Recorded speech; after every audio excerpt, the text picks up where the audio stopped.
Good morning, everyone. Let's start with our lecture now. So far we have started with transactions in database management system.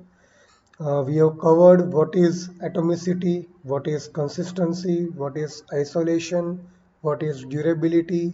That is, in short, we have covered acid properties, right?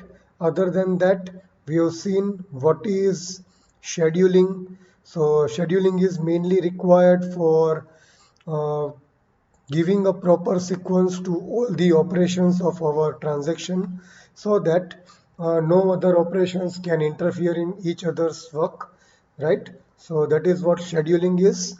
Then we have seen what is serial schedule. So based on scheduling, we have one more concept called serial schedule. Serial schedule means in which no other transaction will be allowed to start until an active transaction is committed or completes its complete transaction work, right? That is what we call it as serial schedule. Transactions are executed one by one in a sequence that we have seen already. This type of schedule is called serial schedule because each and every operations of a transactions are performed in a particular sequence. That is why we call it as serial schedule.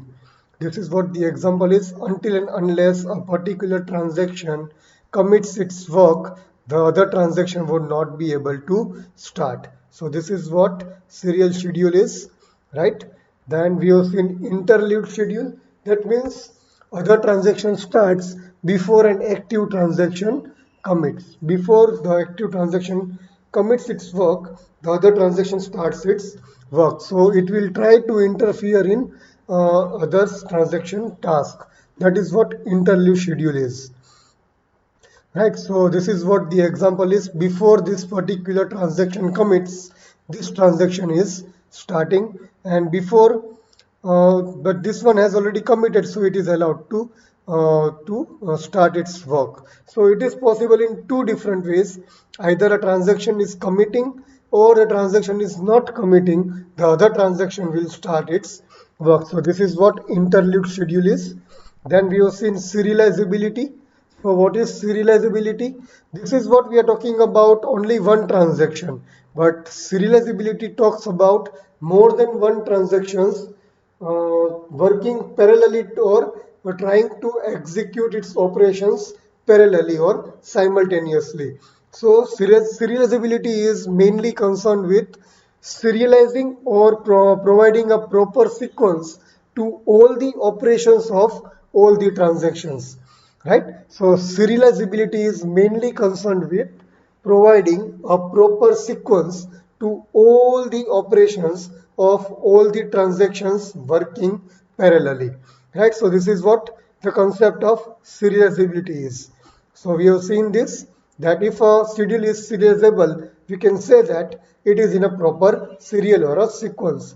We are talking about concurrent access of the transaction. That means more than one transactions having more than one operations are trying to execute at same time. So we need to provide a proper sequence so that there is no chaos, there is no, actually we can say, uh, there is no chaos, or we could say there is no deadlock, there is no traffic jam in the execution of transactions. So for that we require a proper sequencing, and we have two types of serializability. One is conflict and second is view. We have seen what is conflict. So what are the conflicting operations? If there are two read operations by two different transactions, that is not the conflict.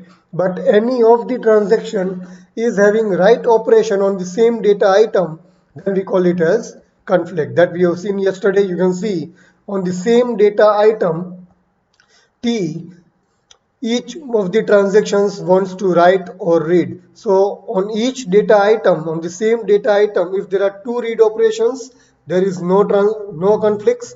But if there is only one write operation anywhere in the transactions, then it is conflict, that we have seen yesterday. So based on that, we can say that we can solve this problem by swapping some of the transactions so that there is no conflict between the transaction execution that we have seen yesterday. So this is what the example is. Here you can see there is a conflict because here write A is there and here read A is there at the same point. So this is conflict.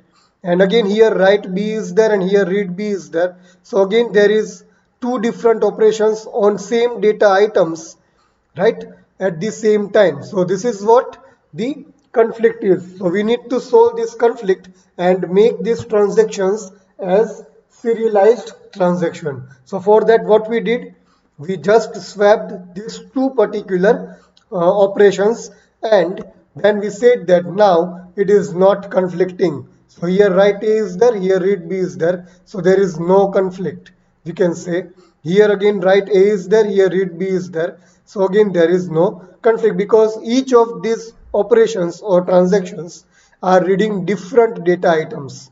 Here it is reading A, here it is reading B, here again it is reading A, here it is reading B. So on different data items they are working, so we can say it is not conflicting at all. So this is what we call it as conflict serializability. So we are serializing all the conflicting operations so that our transaction will work in a smoother way. So till here we have covered yesterday. Any doubt in this? Anyone? Is there any doubt in this? Anyone? You can raise it, else we can move on with the next. Yeah, any doubt still here? Anyone?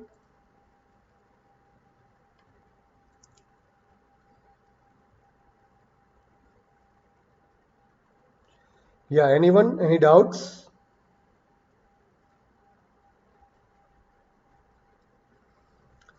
Okay, so let me continue with the next topic. So after conflict serializability, we have view serializability.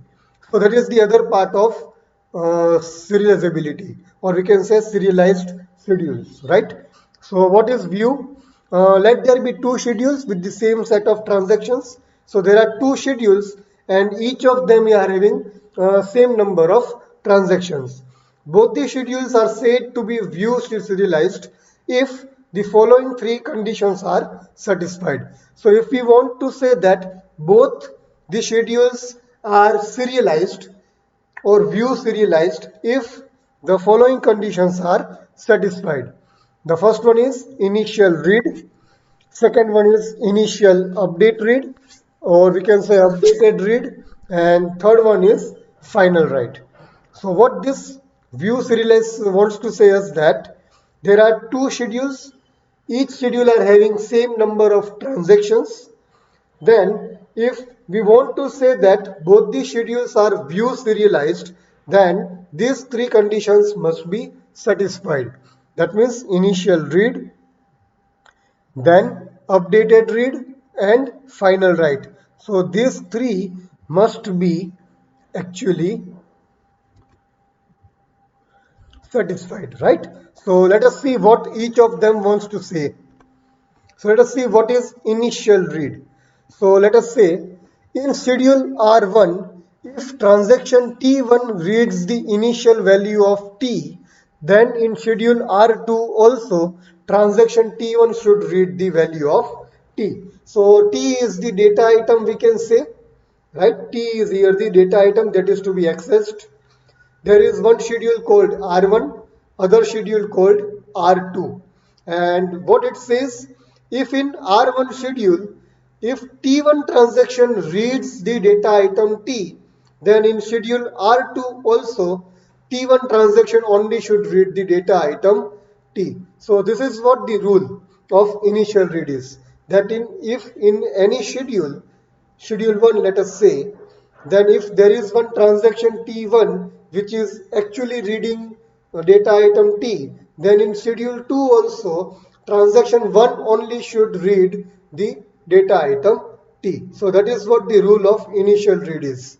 So let us take an example of this. So let us say I am having one R1 schedule.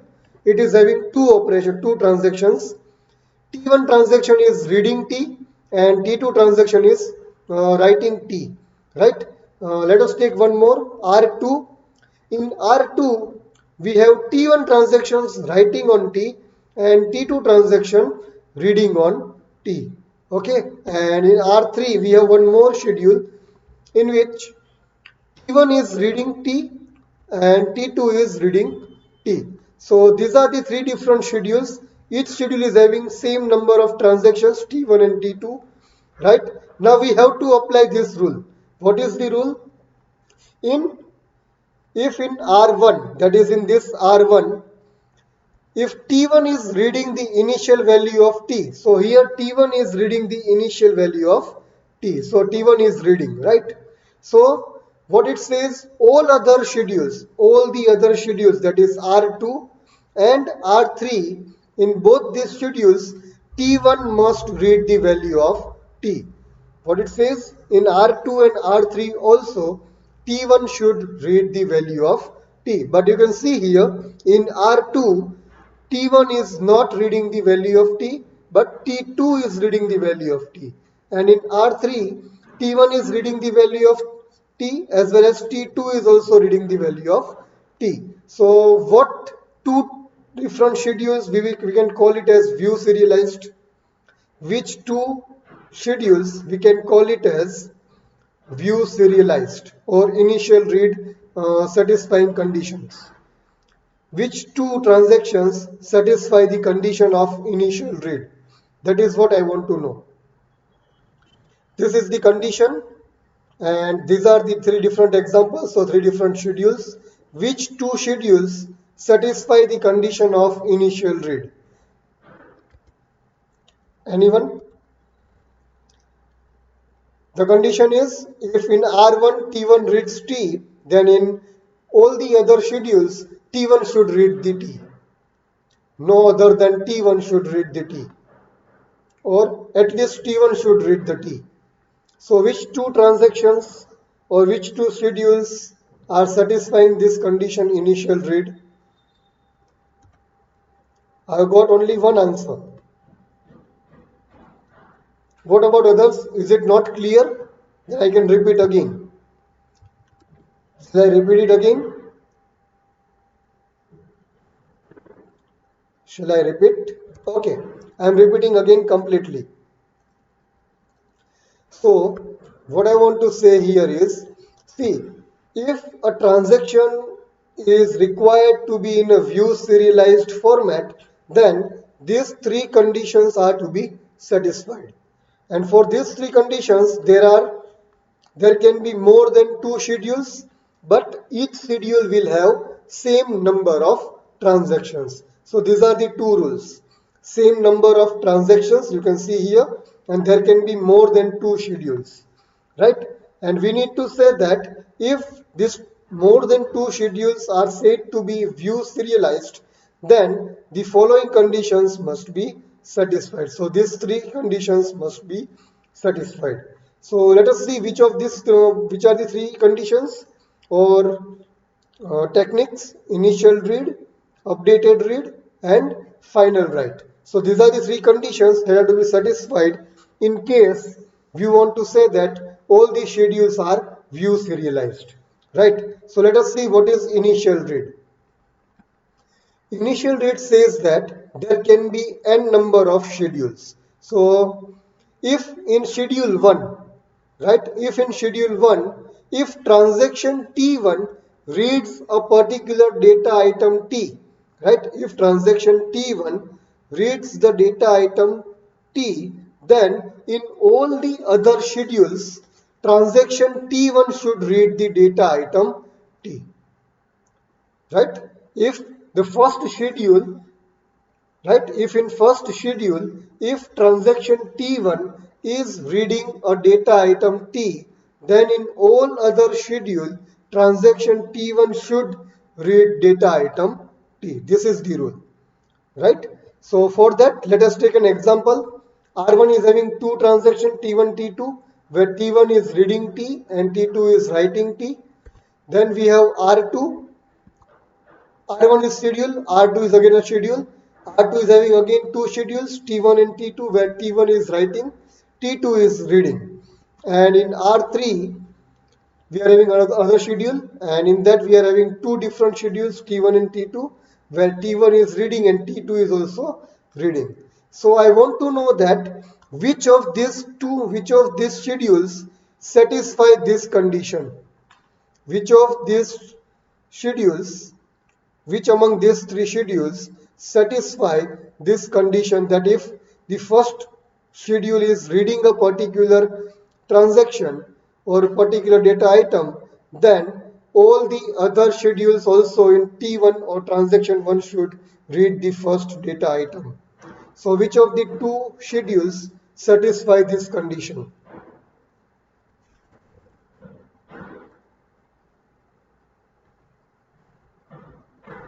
Okay, so have got some answers. Let us see what two schedules satisfy the condition.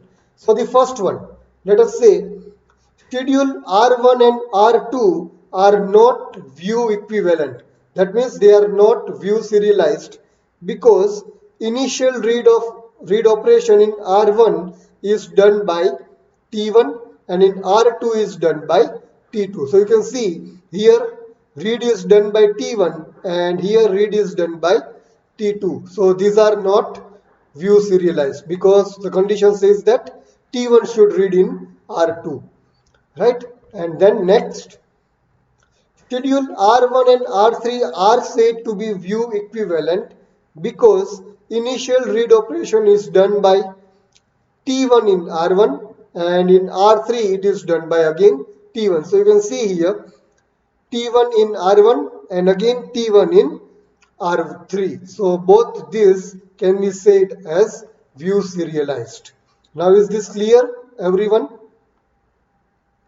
Is this clear now? Any doubts? Anyone? Yeah, anyone is having any doubts? Please raise it.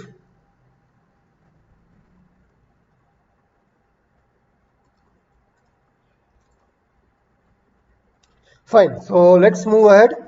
So this is what initial read is. Now let's see what is update read. So update read states that if in schedule R1, right? So again in first schedule, if transaction T1 is executing some read operation on T data item and that T was produced by transaction 2, right? So what it's saying that transaction T1 is trying to read one data and that data was updated by transaction T2. Then in all other schedules, again transaction 1 should read the value of T and that value must be updated by transaction T2. Understood this statement, everyone? What it says, let me take in simple way. If in schedule 1, if transaction T1 is reading some value of a data and that data was updated by some other transaction T2, right? Then in all the other schedules, similarly, T1 should read the data and that data should be updated by T2. This is what the rule is. Clear with this rule, everyone?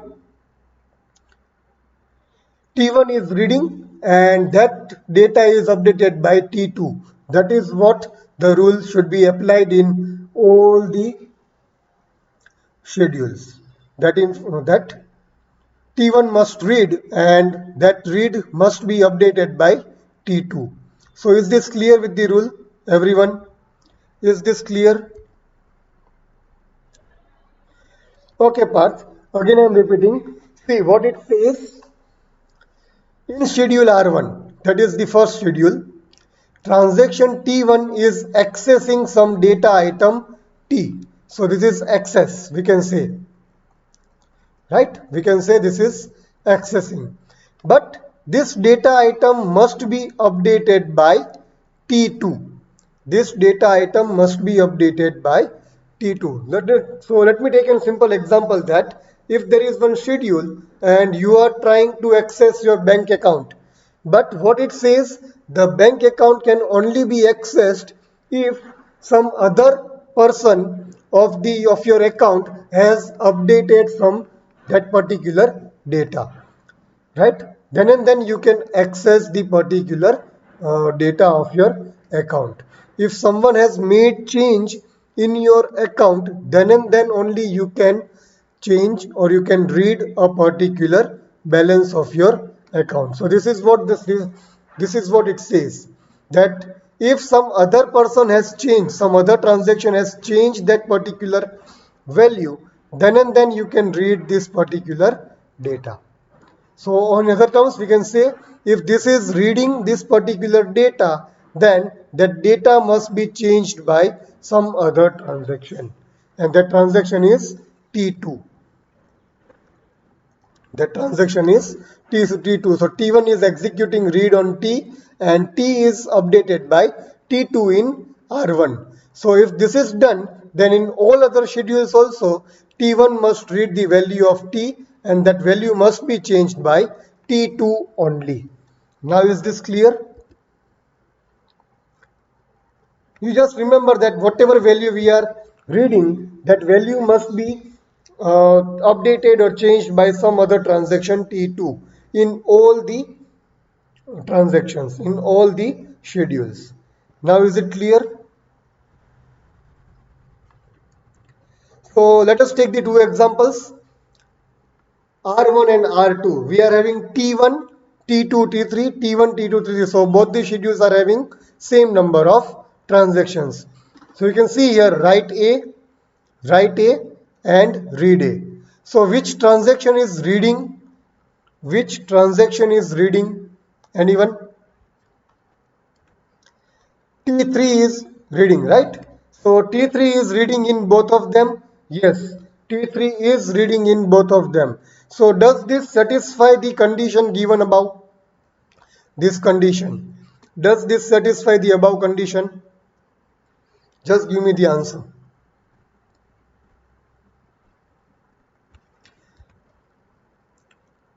Does this satisfy the above condition, that if some transaction is reading a particular data, then that data must be written by some other transaction, but both the transactions must be same? So how many says yes? Okay, I can see many of you are saying yes. Okay, so let's see the example now.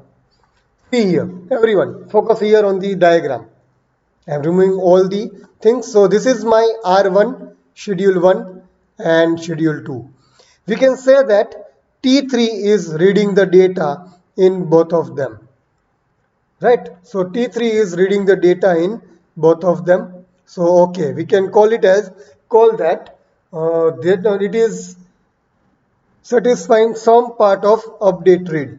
Now what we said, if we can see this in the first R1, this T3 is reading this data updated by this particular transaction T2, right? T3 is reading the data updated by transaction T2. Is it clear, everyone? T3 is reading the data that is being updated by transaction T2. Am I right? Is it clear?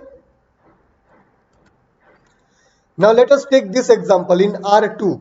Again T3 is reading the data, but T3 is reading the data that has been updated by transaction T1, because T2 has already completed. After that T1 has executed, and after that T3 is executing. Right? So what it is saying, T3 is reading the same data item, but it is reading the item or reading the data that has been updated by transaction T1. So in this R1, it was reading the data that was updated by T2. In R2, it is reading the data that has been updated by T1. So this is not view serialized. This is not view serialized. Read this statement properly.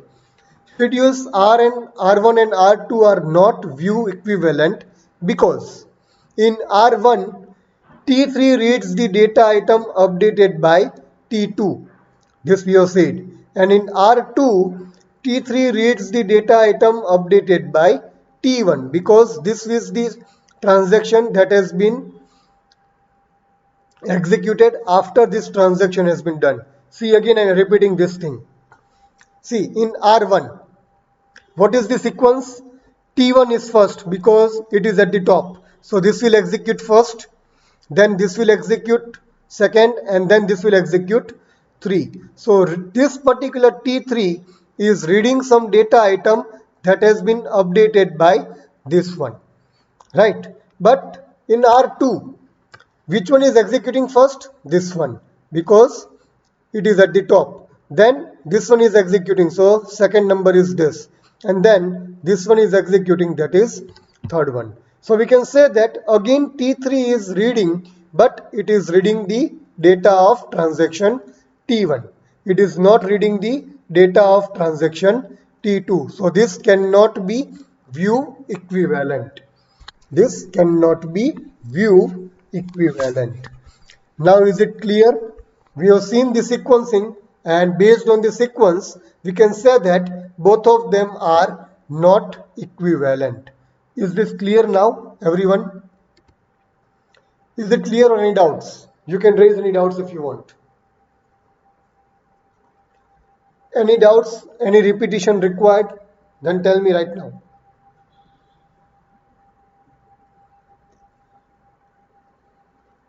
Yes, students, I am expecting some response. So can anyone tell me any doubts or any doubts? Any repetition required? See, it is all about just the concepts that we are providing a proper serialing or sequencing to the transactions. Based on this sequence, based on this sequence they will be performing. So here we can see that there is a mismatch in the sequence of T2 and T1. So ultimately they will not be view equivalent, right? So let us take one more example. Again the same condition is there. R1, in R1 T1 is executing T2, T1 is reading T updated by T2. So in all other schedules, again T1 must read the value that is updated by T2. So now can anyone tell me whether it is view equivalent or view serialized or not? Is it view serialized? If it is yes, then why? If it is not, also then why? You need to justify your answer. See this example properly and tell me whether this is view serialized or not.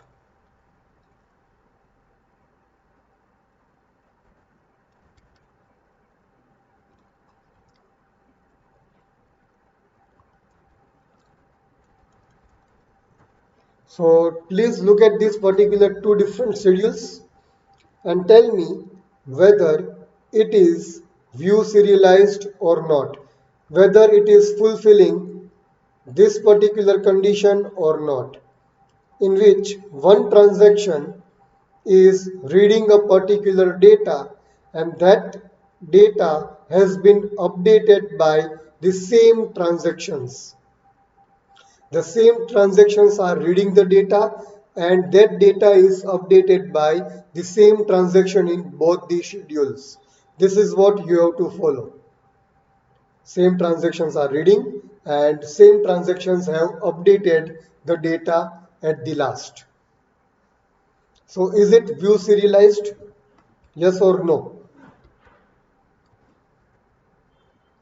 Okay, I've got one question. I think yes, because read is done after write in T2.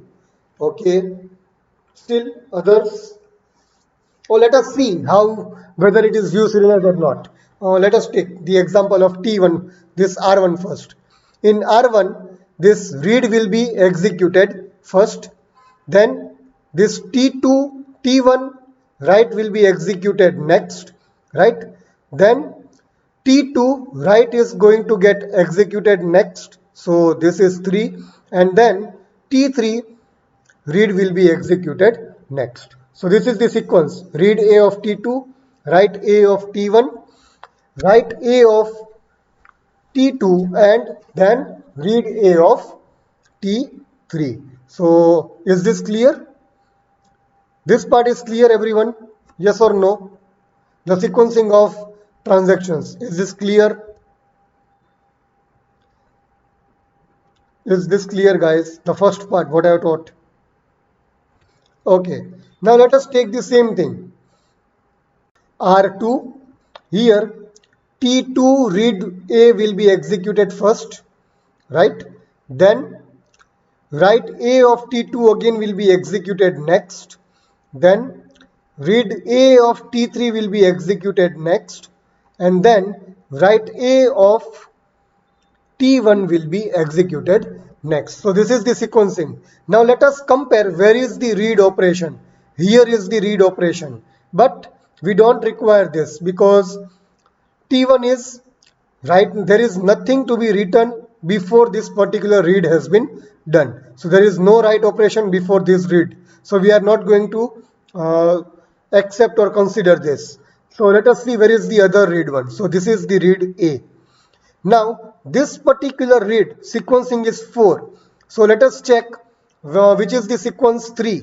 So sequence 3 is write A. So both are working on same data item and this particular data item is being accessed by this particular write. So we can see that in R1 T3 is reading the data, right? And it is updated by T2. So this is what the condition of first schedule is there.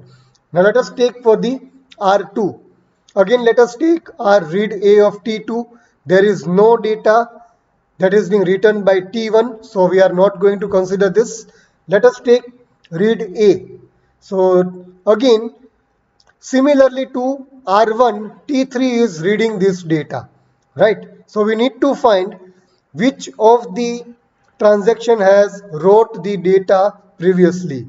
So T1 has not wrote, but T2 has wrote the data, and this data is being accessed by this particular transaction. So T3 is reading a data that has been updated by T2. So again the same thing applies in R1 and R2. So we can say that both the transactions are view serialized or both the schedules are view serialized.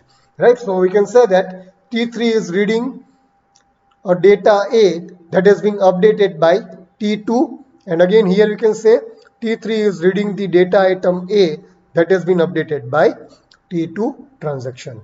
Clear with this, guys? Clear?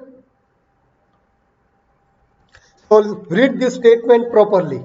Everyone, read this statement properly. Schedules R1 and R2 are view equivalent because R1 in T3 reads the data item updated by T2 as we said here, as well as in R2 T3 reads the data item updated by T2. So this one is reading this one and this one is also reading this one. So this is why we can say that it is view serialized. Clear with this? Any doubts in this? Anyone? Yeah, does anyone have any doubts? Anyone with the doubts in this?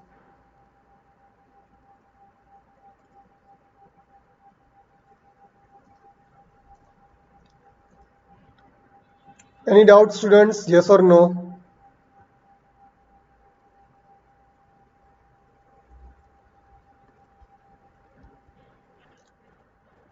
Okay. So let's see now what is final write is. The third condition of the view serialized. Now what is final write? Similarly again as initial read and update read, what it says, if in schedule R1 transaction T1 performs final write. So in schedule R2 also the same transaction must write the data item. That's it. Right? So if in R1 T1 is the transaction writing the final write operation, then in R2 also T1 should write the final write operation. Clear with this? Simple and straightforward statements. The final commit or final write should be written by same transactions in both the schedules. Final write should be executed by same transactions in both the schedules. This is what the condition is. Is this clear, everyone? Final write operation must be written or executed by the same transactions of both the schedule. So ultimately what it says that write operation must be executed at the last by the both the schedules and by the same transactions. Write operation must be executed by the same transactions at the last in the sequence in both the schedules. Is this clear with the definition? Clear with the definition? So let us take this example and tell me whether it is final write or not.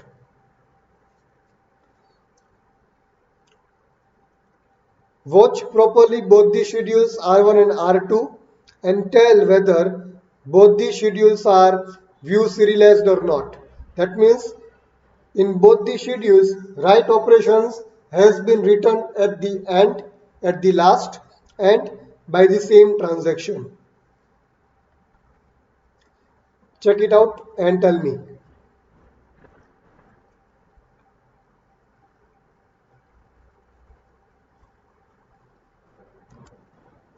Okay, I have got the answers. Yes, it is serialized. Okay, great. So let us check whether it is serialized or not. So let us take R1 first. In R1, which one is the first transaction will be executed? This will be executed first. Okay. Then T2 will be executed. Okay. And then T3 will be executed. So which transaction is having the final write operation? This transaction. T3 is having the final write operation. Let us take R2. Which transaction will be executed first? This one. So read A is executed first. Then T1 is going to get executed. Yes. And then T3 is again going to get executed. Now which of this transaction is having the final write? So T3 is having the final write. Right. So we can say that this is having again a final write. So in R1, T3 is the having final write operation, and R2 again T3 is having the final write operation. So we can say that this is view serialized, right? Because both the schedules T3 is having the final write operation. So read this statement properly. Schedules R1 and R2 are view equivalent because in R1 and R2, final write on data item A is performed by transaction T3. Clear, guys, with this? Is it clear now? So we have covered three things: initial read, update read, and final write. So if all the three conditions get satisfied, then we can say that our schedules are view serialized. If any of these condition, that is initial read or update read or final write, is not satisfied, then the schedules are not view serialized. Clear, everyone? View serialized is asked in GTU many a times for 4 marks. Clear, everyone? Repetition is required.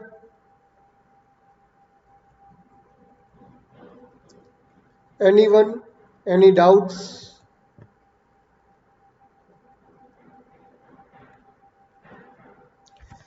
Okay, so let's move to the next topic then. So we have seen serializability, types of serialized schedules, that is conflict and view. In conflict, we are trying to remove the conflicting operations and make it serialized.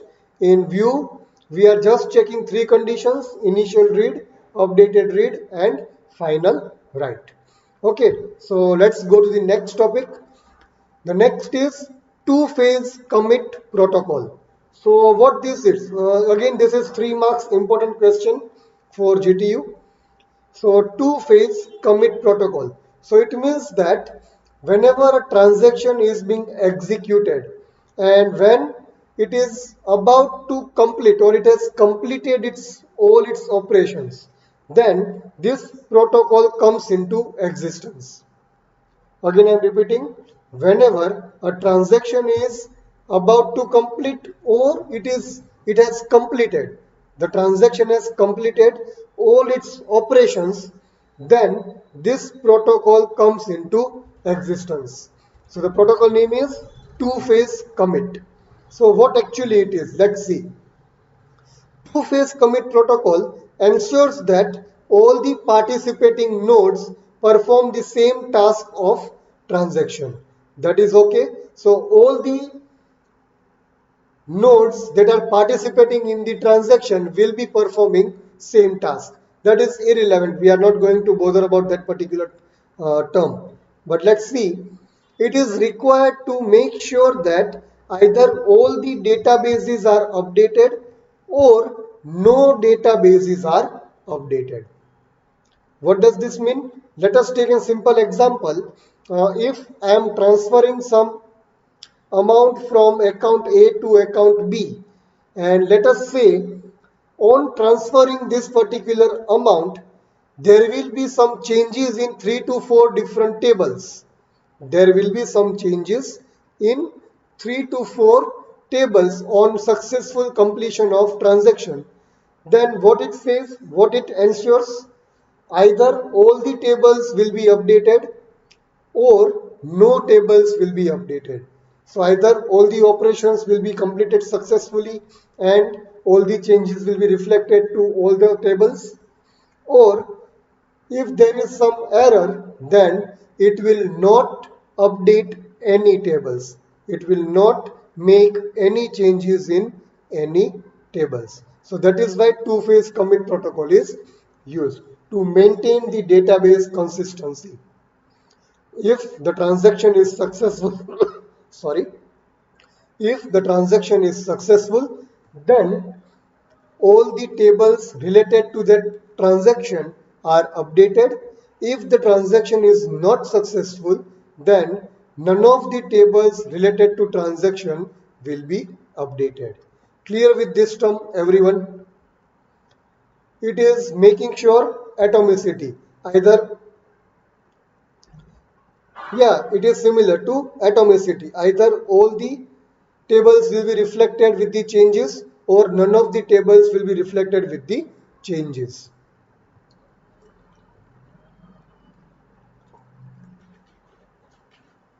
Right. So what it says, in two-phase commit protocol, there is one node acting as a coordinator.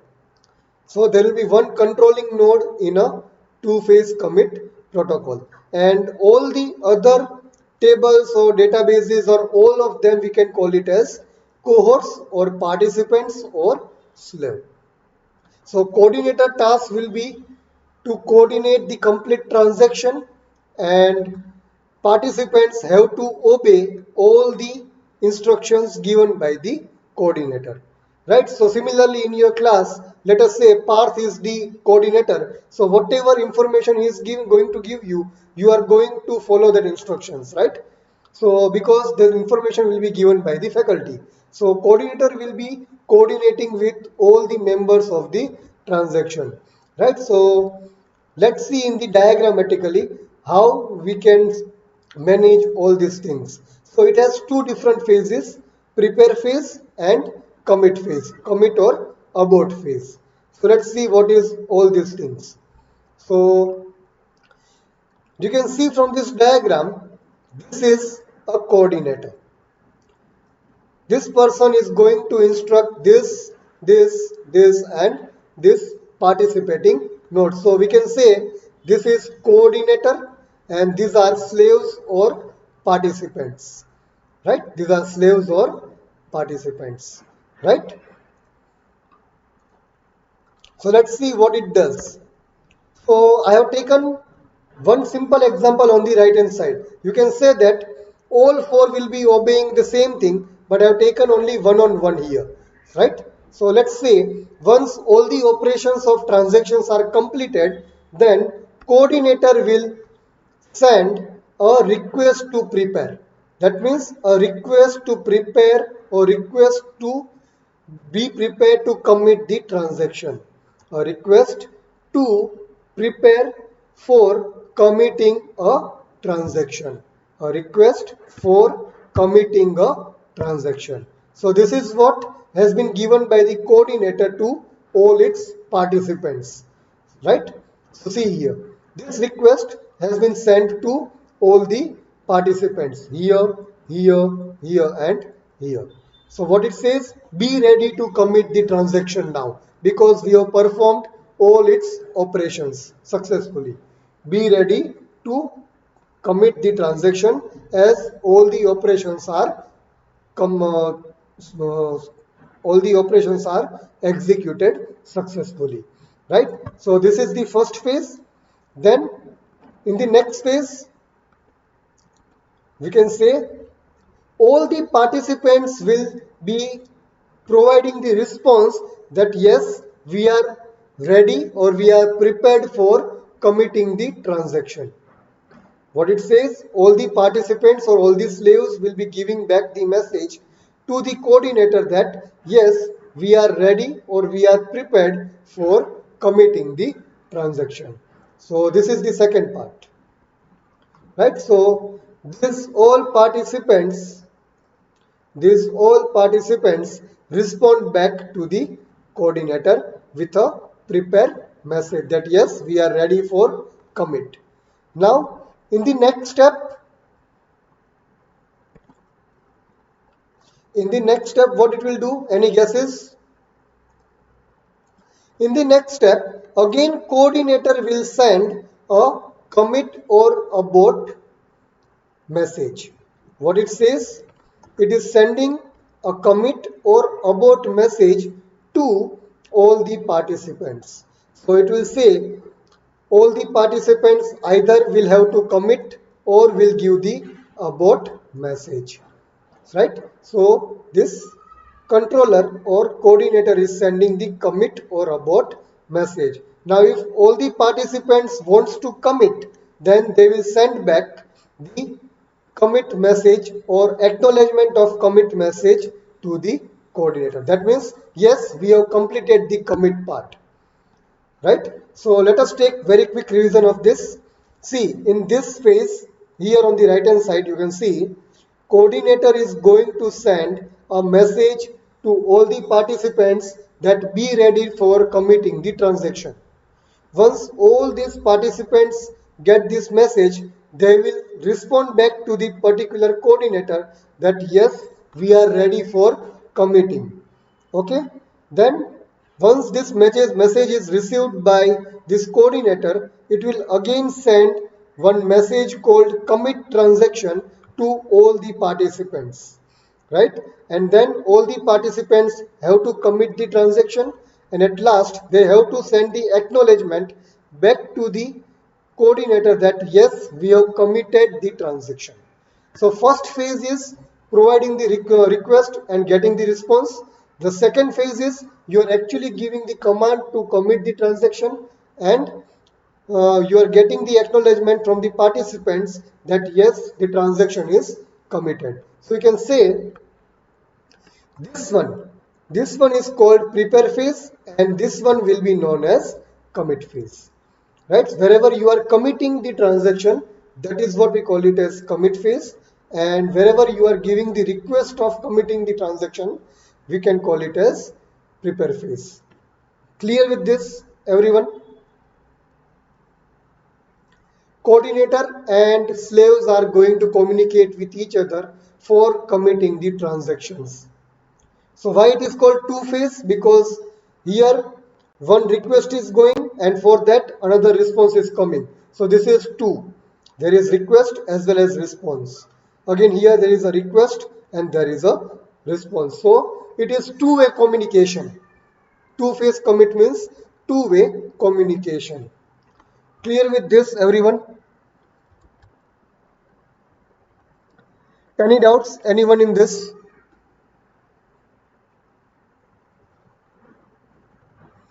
Yes, any doubts? Anyone in this? So let's quickly go through both of these phases. So in prepare phase, what it does, once each participant or slave completes this transaction, it sends a done message to the coordinator. This is the first initial phase of prepare phase, that all the participants have completed all the execution of operations, and then it has sent the done message to the coordinator. When the coordinator gets this done message, it will send a prepare message, a prepare to commit message to the slaves. Right? So it is going to send be ready to commit message to all its slaves or participants. Then if a slave wants to commit, it will send a ready message. Right? If a slave, if a participant is ready to commit the particular transaction, then it will say ready message. But if a slave or a participant do not want to commit, then it will say not ready message. That means I am not ready to commit the transaction, I am having some issues, so it will send not ready message. Right? So this is the prepare phase. Right? Send the message for preparation or commit transaction.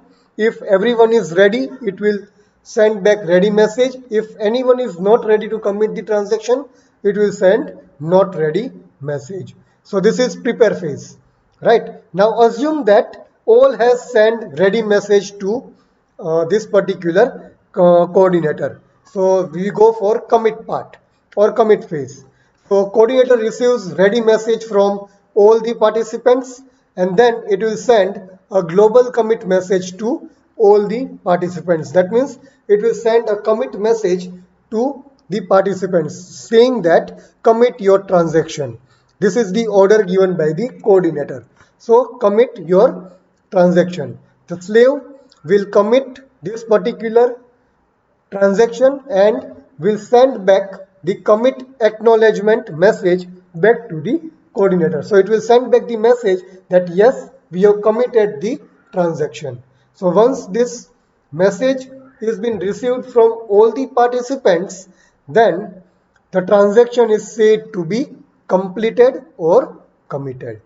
Right? So if all the slaves or participants receives the commit message and they respond back that yes, we have committed the transaction, then we can say that our transaction is committed or completed. But let us take the other scenario, that one of the slave or participant has not given the ready message. It has sent that not ready message, but still it is going to say that we have received a not ready message from one of the participant. That means one participant is not ready to commit the transaction. So what the coordinator will do?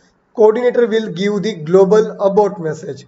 That means it is asking every participant to abort or cancel or stop the execution or stop committing the transaction. We have to abort the complete transaction. So all the slaves will receive this particular message, and then they will abort the transaction and return back this particular message, that is abort acknowledge message, to the coordinator. And when the coordinator gets this message from all of them, right, then it will say the transaction is aborted or it is having error. So there can be two different phases in commit part.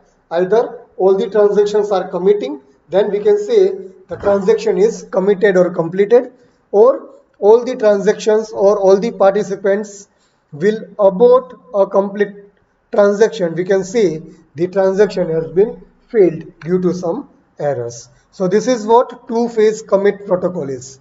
Clear with this, everyone? Clear with this? In two phase, we are having prepare phase and commit phase. And in commit phase, we are having two different phases, either completed or committed transaction or aborted or failure transaction. Clear with this, everyone? Any doubts? Anyone? Any doubts? Anyone?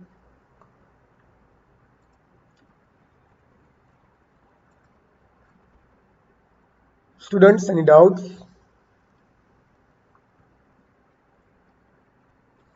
Yes or no? Okay, still, if you are having any doubts, you can raise it next Monday for the in the next Monday's lecture, or you go through this video again today, and then you can try to resolve your doubts first. Right? So I think I can end the lecture. I will be meeting C batch at 12 o'clock or 12:05. Sorry, students, we will be meeting at 12:05, not at 12, because from 12 to 12:02, we are having prayer for our respected faculty who expired yesterday due to Corona. The faculty name is Professor Priyanka Buch. She belongs to IT department, and we are having a prayer for her from 12 to 12:02. So we will be meeting after 12:02, right? So I request everyone that everyone can have a 2 minute silence at 12 o'clock from 12 to 12:02, and then we will meet for the lab session, right? So students, let's meet at 12:02 or 12:03 for lab session C batch, and others I will be meeting you next Monday for the lecture of DBMS, as well as I will be meeting tomorrow and day after tomorrow to A batch and B batch for design engineering. Right? So stay home, stay safe, students. Have a good day. Thank you very much.